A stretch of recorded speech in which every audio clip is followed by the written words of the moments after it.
Welcome to the podcast from the Swamp at Baseballpark Weyersberg, Germany. Brought to you by the Solingen Alligators Baseball Club, Smashing runs since 1991.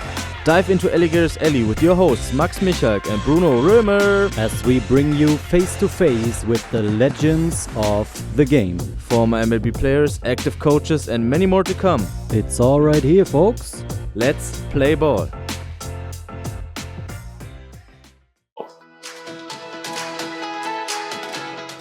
Because the KK is Valley's thinnest model, it's optimal for low velocity work, either low speed fungos or coach thrown, toss, or rolled reps. Whether it's a pro player standing or a youth player kneeling, you won't find a better glove to isolate the hands.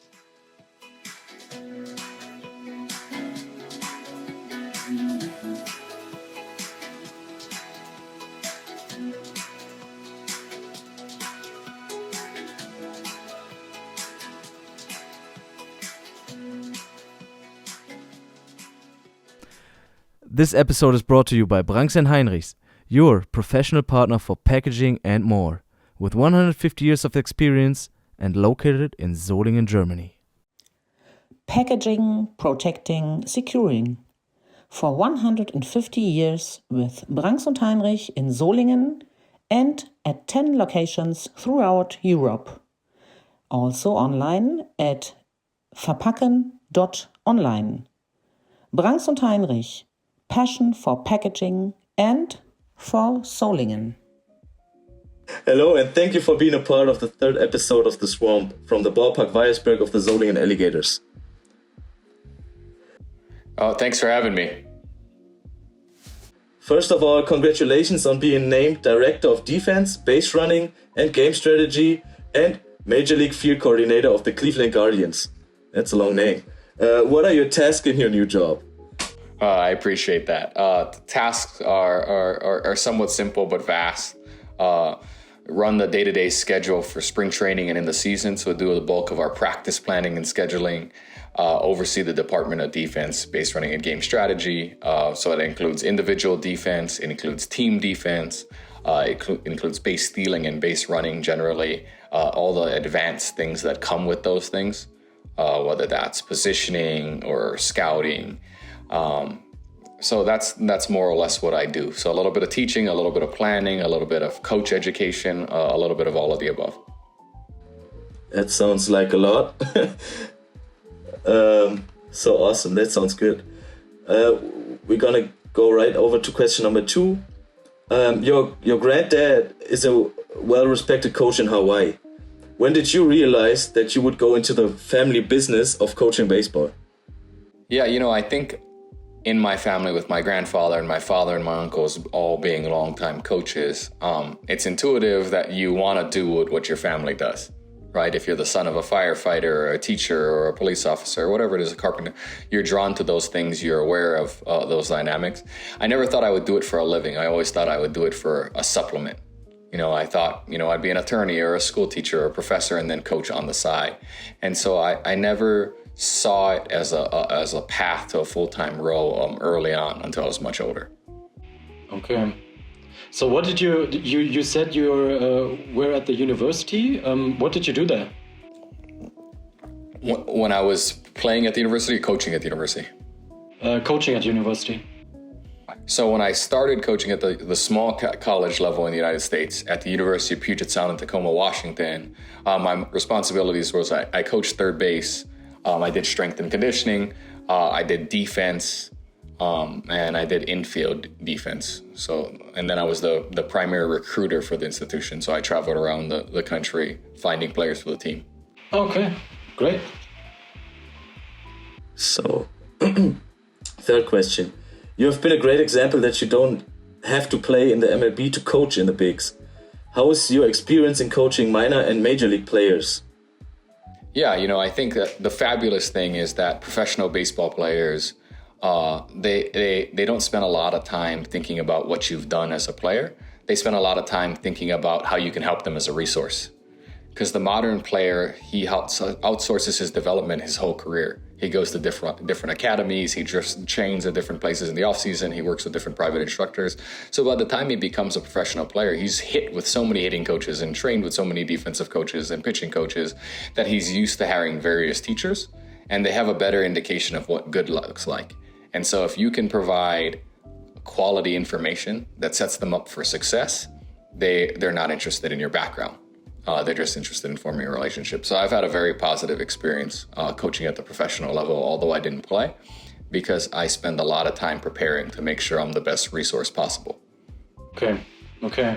So I have an additional question to that. So did it ever happen that some veterans in the bigs didn't respect you for some reason? I don't know. No, not necessarily. I'm fortunate in the sense that I work with really quality people. You know, like the first wave of veterans I worked with, whether it's Evan Longoria or Brandon Crawford or Buster Posey, they're very thoughtful men who had a singular goal in mind of winning. If anything, I would get ribbing, you know, like in any other profession when you're a young person and there's veterans. But I never felt disrespect along the way from a player standpoint, because they knew early on that I was there to help and that I was prepared and had earned the opportunity to be their coach. Okay, understand. Great. Is there any tip you would give players? Because like you said, there's a lot of input into those players. And if there's like 20 coaches talking to the players, even like, for example, for our youth players in Germany, you have 10 different coaches that try to teach something else. Is there any advice you would give to those players? Yeah, I think simplifying is really important. And understanding that you can be a good listener, just like you're going through a school system and having a different teacher in kindergarten, in first and second and third grade, but trying to find the commonalities between instructions. So if you focus on the subtle differences, you could get lost. But when you're listening to these messages, you're starting to recognize the common themes, and focusing on those things from one coach to the next is the optimal way to be the consumer. That's a great advice. So then, coming back to your career a little bit, you started off as an assistant coach in college. How was your way into professional baseball? So starting off as a young assistant in college, I was lucky enough to work for two different gentlemen who gave me a ton of responsibility. And so my first access point came from responsibility, right? It wasn't hypothetical or theoretical. I actually had to go out and do and fail and learn and adapt and iterate. And so I was fortunate that I got that real-time experience in scouting, in positioning, in coaching the bases, in running a game, in strategizing. And that allowed me to learn and grow, and I was always constantly evaluating. And fortunately, we had success at both of those institutions comparatively to how they'd done previously. And that garnered some attention both regionally and nationally, and allowed me the opportunity to speak at larger events. And it's speaking at larger events about systems and beliefs and processes I'd put in place that garnered attention from professional baseball teams who are always scouring those conventions for potential coaches. And so that's the kind of those steps that happened for me. Is I gained a lot of responsibility. In that lots of responsibility, I failed and succeeded. From those failures, I learned and evolved. We continue to do better and better, and then I was given the opportunity to articulate what I've done, and people were intrigued by my style and my techniques. So that makes the point even clearer that baseball is a game of failure, even for coaches. That's a great point you got to right there. So then, once you made it to professional baseball, I'm a little bit interested in how you got into the Giants organization, and then how you ended up being on the major league bench. So then, for that, how did Gabe Kepler reach out to you? And just because it's so far away from all of us, how can we imagine this, like the interviewing process? Did he just call you and tell you, "Hey Kai, I could need you"? How does a process like that work? Yeah, well, the first thing you need to know is that major league organizations are always keeping tabs on potential staff members across all domains, whether it's a nutritionist or a strength coach or a pitching coach or a hitting coach or a fielding coach. Excuse me. They're always tracking people with potential across minor league systems. And fortunately for me, Cleveland's minor league system is a very well-respected system of teachers and organizers. And so other teams like to pluck young coaches from their minor league system to the major leagues. And so I was the beneficiary of learning from those who came before me and who those were there to be coach educators. And so Kapler was just keeping a lesson, and I was lucky enough to be on it as a product of all of my experiences. In regard to interviewing for a major league role or a professional role in general, in Major League Baseball, in the modern era, it is an incredibly painstaking task. You're talking about writing samples. You're talking about over a dozen reference calls. You're talking about waves and waves of Zooms and in-person meetings. And when it's all said and done, between interviewing and phone calls and writing samples, you've probably interacted with 2-3 dozen people in an organization. Okay. I think that's something that for us on the other part of the world, it's so hard and to understand that process. So it's great that you gave us a big insight on how stuff like that works. So thank you for being for telling us that story. That's awesome. Yeah, well, when you think about it, major league players and minor league prospects represent millions of dollars in terms of assets for an organization. And so you want to be really thoughtful about the teachers and people you put around them. And so it only makes sense for these organizations to be very thorough in their vetting process, to make sure they're surrounding their players with the kind of teachers and leaders that model the core principles and beliefs of an organization. I mean, it's. I think it's quite similar to the first Bundesliga in Germany. It's the biggest league here in Germany, the first Bundesliga, and I think they have like maybe the same system, but we don't know about that. Could be. Because that's like professional sports, and like I tell us like, let's say the normal people, the viewers. It's just that whole process is so far away from being known. So I think that's something people are totally interested in hearing. So thank you for that. Coming to question number 6. You have coached together with our last episode's guest Hensley Mullins in international camps. Did your international journey ever let you coach in Germany? And what do you know about baseball in Germany? That's interesting. Yeah, I've been really lucky to go to a ton of international events. I've gotten to go to, teach and speak and coach in Canada, in Mexico, in Aruba, in Curacao, in the event you referred to with Hensley Mullins. I've never been to Europe in either for a vacation or for a baseball purpose, but I would hope to do that one day. In regard to knowing anything about German baseball, everything I know about German baseball I learned in the 5 minutes prior to this podcast that we discussed, the history of the alligators. So that's the extent of my knowledge. Okay, so is there no big lobby for German baseball in the United States, do you think? Or is there especially people who's talking about German baseball? Or is it like anonymous for everyone?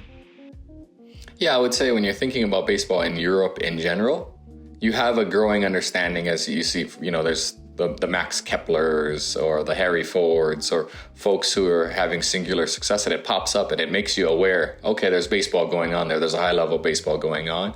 But you still think of some of those places as baseball being a secondary sport. And so I think all of us are aware that there's a high caliber of baseball being played in places like Germany, but we're not necessarily sure what the leagues look like, what the structure looks like, what does amateur development look like. We only see at the end of the rainbow when we interact with a single prospect.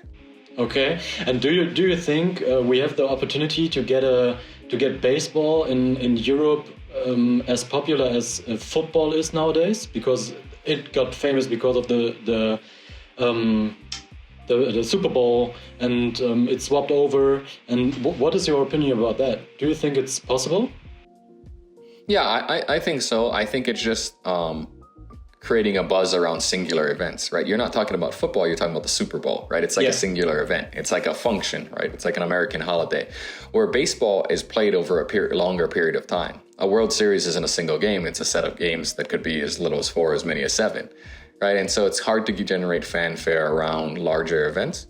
But I think Europe has the great potential, and Germany has a great potential to become larger fans of baseball. If you look at cricket, for an example, and the rebranding to that shorter, quicker version of play and how popular that's become across Europe and across the world, that's pretty representative from the timing and the action that comes with baseball, right? And so it shows that fans are ready to consume something like that. But I think it has to start at the grassroots level, and it has to start with kids and young players. Yeah, also the MLB already started the London series like for 2 or 3 years now. So I think there is a lot of interest that is here in Germany or in Europe as a whole. Also, the NBA started having the games in Paris, or the NFL has like 2 or 3 games in Germany. And I can just say I was trying to get tickets for the London series, and I was at place, don't let me lie, 100,023 or something like that. So there's a lot of interest for the sport here in Europe, but I think we're on the way to getting European baseball on the track for that. Also, for example, we had Dirk Nowitzki in basketball from Germany, who had a big hype, and now we have Dennis Schröder and the Wagner brothers in the NBA. So I think we didn't get to catch on for that for Max Kepler's career. But maybe the next guy, because we have some guys in the minor league systems in the US, maybe one of those guys will be the Dirk Nowitzki of baseball. So yeah, we're trying to spread the word. You are right. A single star can really change a whole generation's perspective on a sport. Question number 7. You have some origin in Portugal. Have you ever visit Portugal, or any plans? Maybe come to Europe, maybe to Solingen? Yeah. I do have some Portuguese heritage. Obviously, there's a lot of Portuguese immigrants who had traveled to Hawaii to work on the sugarcane plantations. Mm-hmm. And so many of us have some partial Portuguese descent. My last name, Correa, itself is Portuguese and of Portuguese heritage. I've never been to Portugal, and like I said, I would be intrigued by any opportunity. The off season when you work in professional baseball is sacred because you spend so much time away from your family. You're away from your family for 7.5 months. And so we try to be very thoughtful and tactical of when you travel in the off season. But something like going to Germany or Portugal would pique myself and my family's interest. That's for sure. Great. Then once you play against the San Diego Padres, you have to talk to the third base coach of the Padres, Tim Leiper. His wife is actually from Portugal, because we know her from an international tournament here in Solingen a couple years ago. And then when we found out that she's married to a guy who's a major league third base coach, that was a funny coincidence how the world works and how small the world actually is. Yeah. Tim Leiper and I actually worked together in San Francisco. So he was the outfield coordinator there when I was on the major league staff. So we worked together for 4 years, yeah. So I'm well aware of his Portuguese connection. So the next question. Defense and base running in today's games are a undercoached part of the game. Most of the game is like looking for home runs and strikeouts and who throws the fastest. Why do you think this part of the game is very important? And do you have any tips for how to get better in defense and base running? Yeah, I think the big thing is creating awareness, right? It's not that the game's all about the batter-pitcher interaction. It's just what young players and kids see when they consume a lot of social media, or they consume a lot of media in general, and they see strikeouts and they see velocity and they see stuff and they see exit velocity and home runs. So it's no one's fault. It's just that's the consumable part of it, right? It's like the slam dunk of baseball. It's the batter-pitcher interaction. And so I think creating awareness around the importance, right? Creating educational tools and measuring sticks so players see how base running and defense impact winning and losing, winning and losing. And how it impacts their own individual player value. Because that's the other thing. Every player is trying to create value for themselves, whether young or old, and they know the tangible ways to create value for themselves are on the mound and in the batter's box, but they don't necessarily know the tangible ways how they create value for themselves while they're in the field or while they're running the bases. So that's why awareness is such a key component, educating players, educating teams on concepts that help wins and techniques that lead to higher individual value. That puts defense and base running on a more equal footing to hitting when it comes to position players. So, regarding to that, would you say that the Japanese professional league, the NPB, it's more focused on that, on like the basics of the game of running, catching the ball, like more on defense and speed? Would you say that there's a huge difference in those games? And because we now have a lot of Japanese players coming to the US, do you think that's gonna also improve the Major League game, the US game? I would say the US game is actually pretty good in regard to defense and base running. It's more of a perception thing.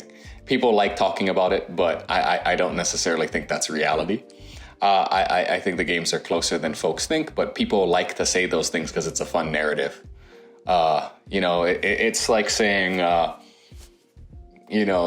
it's just like repeating a story about, a restaurant being bad because the chef changed, but no one ever checks to see if the chef actually changed. You just heard it from someone else and it's easy to repeat, and so I hate to admit that, but I actually would disagree with many. Yeah, I think that when the teams that are who are winning baseball in the major leagues, they run the bases pretty well and they play pretty good defense and they spend a lot of time on it.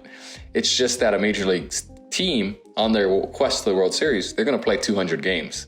People don't tune in for 200 games from start to end. So when they want to hear about base running, they see a singular mistake in a highlight reel. They say, oh, this guy got picked off. How does he not know that? It's because he's worried about hitting. It's because they don't care about base running. They didn't show that 12 positive base running plays. That doesn't get you clicks. That doesn't get you engagement. So I think that's a little bit of a media trick, and it's a little bit of nostalgia from players from a certain era, but it's not necessarily reflected in the actual gameplay when you watch it. Mm-hmm, okay. That's an awesome take. There was no social media watching games in the 1980s and 1990s. So their mistakes, both in the field and on the bases, are not clipped up for everyone to see. So now retroactively, they can pretend that it didn't happen. Yeah. Is one advice from a base running coach on position number 1? Would you place double out of the box, and where would place it? Oh, I think philosophically, that's a good mindset at every base, around every turn, not only specific to a batted ball. I think that quality base runners run with the intent to advance to the next base and then are stopped by defensive action.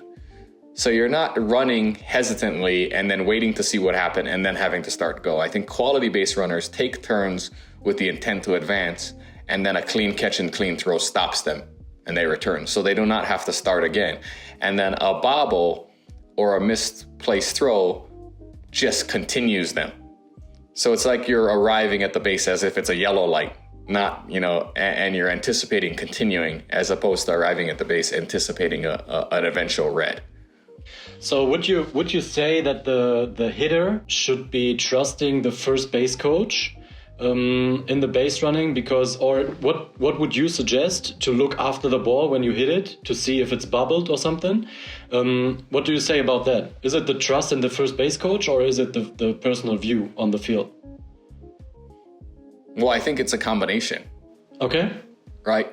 The first base coach is an aide. It's like the person who's riding shotgun with you in your passenger seat while you're driving. Any information they could provide is helpful, but you also have to have your own level of awareness. So I think some folks will teach one or the other. They'll say, you need to listen to the coach, or you need to come to your own conclusion. And both of those are limiting.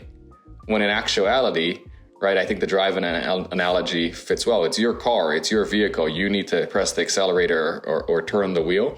But would you disregard the opinion of somebody who's there also to help, right? So I think you're running with your head up with your eyes, but you're also running with your ears open. Yeah. Okay. And so I think both of those things don't have to be mutually exclusive. But I think the best base runners are those who are decisive, and it's hard to be decisive if you're not having your own powers of observation. Mm-hmm. Okay. Also, then I have a little personal question that could affect my few years of playing career. As a let's call me undersized for my weight guy, how would you say? Are there any tips how to steer bases, or like any professional tips how I can maybe get more than 2 stolen bases a year? Yeah, that's a fabulous question. I think that's, to your question about being undertaught, that's something that's undertaught, is that there's a huge technical component to base stealing that isn't specific to speed. And it's about understanding tendencies and information and using that information to gain distance and momentum, right? So let's say Bruno is significantly faster than you, hypothetically, right? Let's say he's, but his lead is only 9 feet from first base, and your lead is 13 feet from first base. So technically, just by having a better lead, your distance is 4 feet less, so you can now make up the deficit in speed. Now, let's say Bruno, he just kind of runs aimlessly when he sees the pitcher lift his leg and he thinks it's a good time. Where Max, you've studied and you recognize that every time after you come set, there's a specific cadence or pattern. Or when he does something with his head, or when he does something with his look, or when his hands are higher versus where they're lower, or when he taps twice with his foot. If he does some kind of tendency that tips you off on a specific type or pitch type or timing, now it shortens your reaction time. So let's say you're leaving just as he lifts his leg, or a tenth of a second or right before he does. Now you have the 4 feet you had on Bruno from the lead size, and now you have the tenth of a second that comes with the difference in reaction time. That's going to drastically outweigh any difference in speed between the two of you over the remaining 75 feet. Does that make sense? And so what's undertaught is equipping slower players or average players with average speed with all the information about the pitcher. Because that ability to anticipate and read and react can allow an average speed base runner to be superior than a faster individual. So I think undertaught is the ability to use that information and that homework to then be applied. So second Bundesliga in Germany, look out for me running more.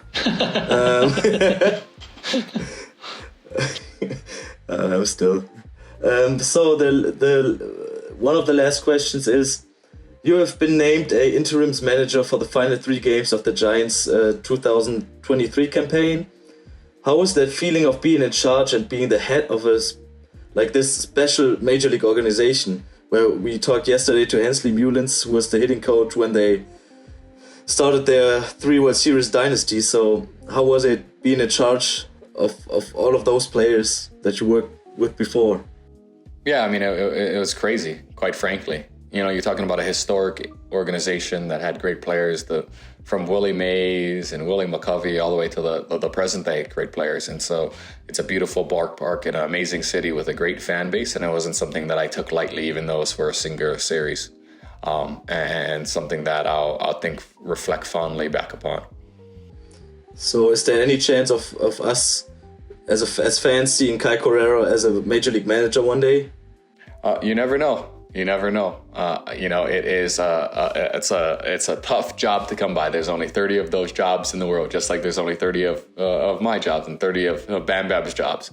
And so you want to be where your feet are, and you're grateful for your current opportunity, and whatever other opportunities come your way, you be grateful for those as well.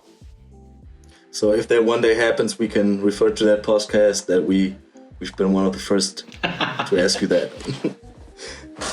So then we would start with the rapid fire round, which are 5 questions that we would like you to answer Are you ready, Kai? I am ready. So let's go.